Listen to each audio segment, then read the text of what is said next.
Today we're going to go full enduro on my Surron X swapped X160. So far in the project, I've just thrown on the battery and controller from a Surron X, and next step, we're seeing if it can handle the 19-inch tires. This is going to be crucial for rolling over those big rocks and logs. It's going to help a lot. And if you missed my last video, the whole reason I'm doing this is to try to save money and get the color I wanted while buying a Surron X. I'll link to the video down below if you want to check that out, but if you've already seen it, let's carry on.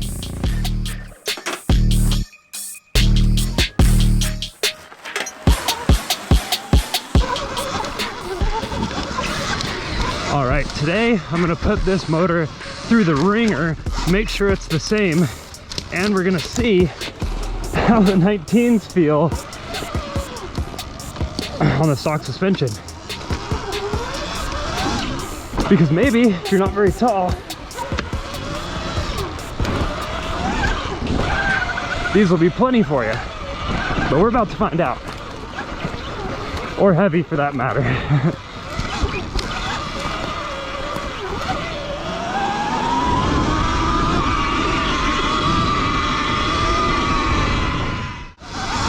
Just gonna keep it full throttle, really leveraged against it for the full battery, and if the motor doesn't overheat, I'm calling that a win.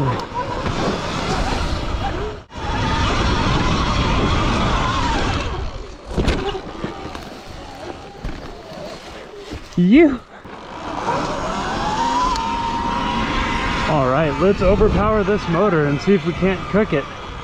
I'm starting to think I can't. All right, this hill is gonna be full throttle on this bike, completely overpowering the motor. That's full throttle. But it don't care one bit. You're just cruising.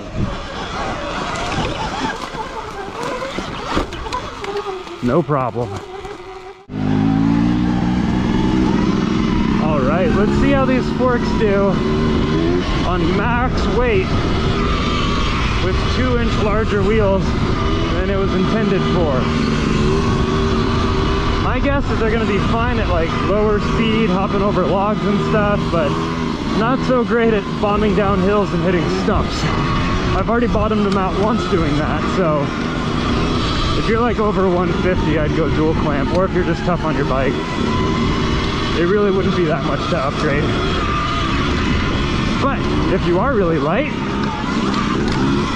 like a 120-pound kid or something, you might be Gucci for a while on these bad boys. And then you just got yourself the cheapest Surron X in existence.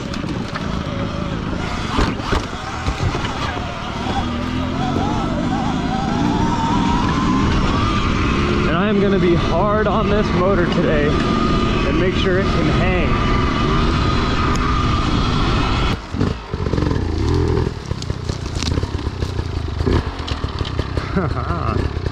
Fuck.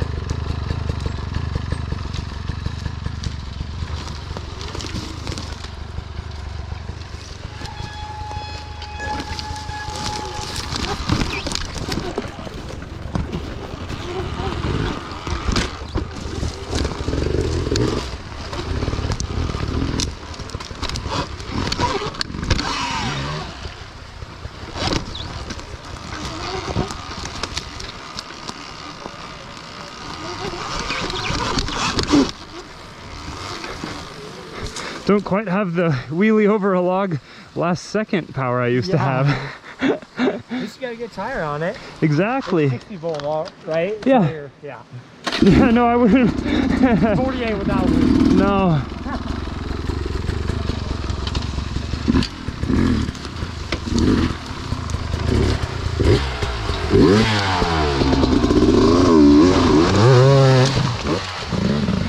Yeah, you know, I just don't think I'm going to be able to do that right now.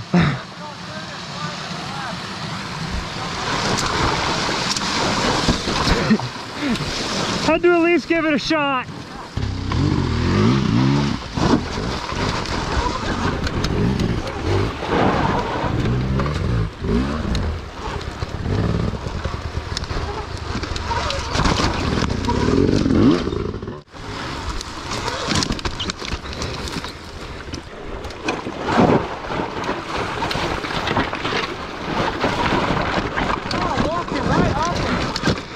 This thing is geared low. Wow, that was sick. Yeah, Scooted.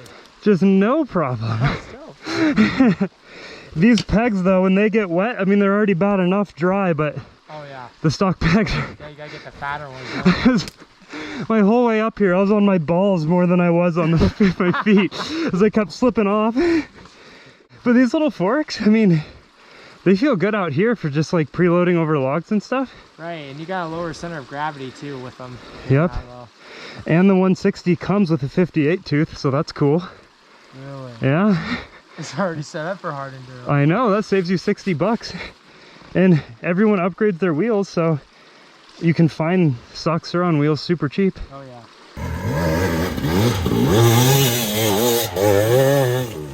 Yeah! Oh. Ah!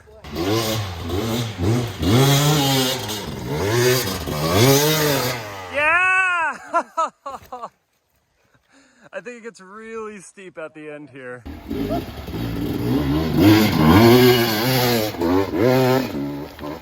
Yeah!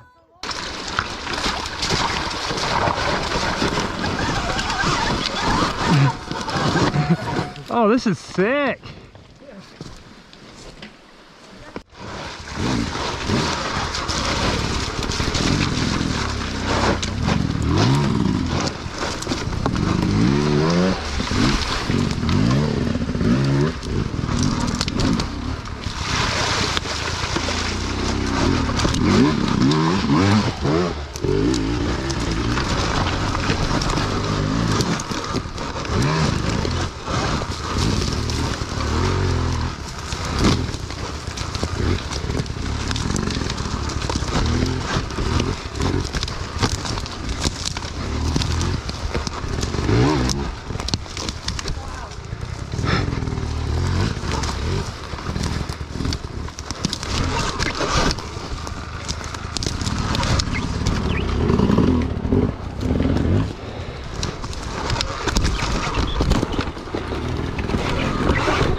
Definitely have more clearance on these 19s. That is for sure. But I still think you get a little bit more off the fork with the Killas.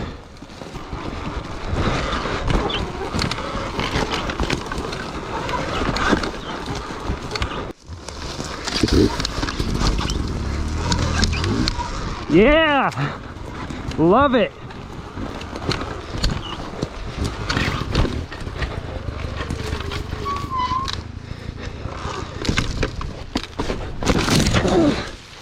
Whew. That's why I always wear your goggles right there, so you don't poke both your eyes out. That was fun. This is my first real creek send, I think.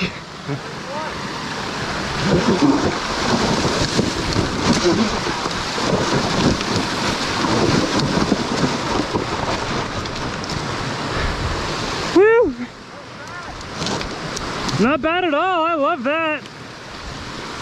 It's weird not being able to see what you're riding on, but it's also very fun.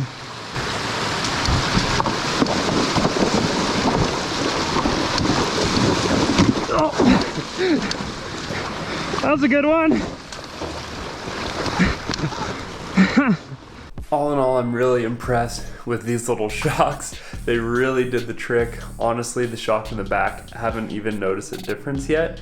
Besides maybe the one from the Surron X is a little bit stiffer on the preload, but the forks are definitely a lot looser, but that's actually nice for this style of riding. So they held up to the 19s just fine. Obviously they wouldn't do it for that long, neither would the Surron X forks, but either you're gonna be a serious rider and upgrade those anyways, or you're gonna have fun and play around, and these are probably gonna do the trick for you. But I will say, with the motor, it did this type of riding just fine. But if I'm going up a hill climb for like 60 seconds straight, just holding it down and overpowering the motor the entire time, it will overheat is what it seems like is happening. So I don't think it's the same exact motor, but I think that the motor has the same exact specs until you get to the point where you're just overpowering it like crazy for minutes on end, which probably is a low percentage of people buying this bike who are gonna be doing that, so that's probably not an issue. But still, in a future video, I'll tear them apart and see what happens. And then at the end of this build, I'm gonna talk about all the money that I saved by building the bike this way. So, or lost, we'll see. But I think we're gonna save some money. We'll find out.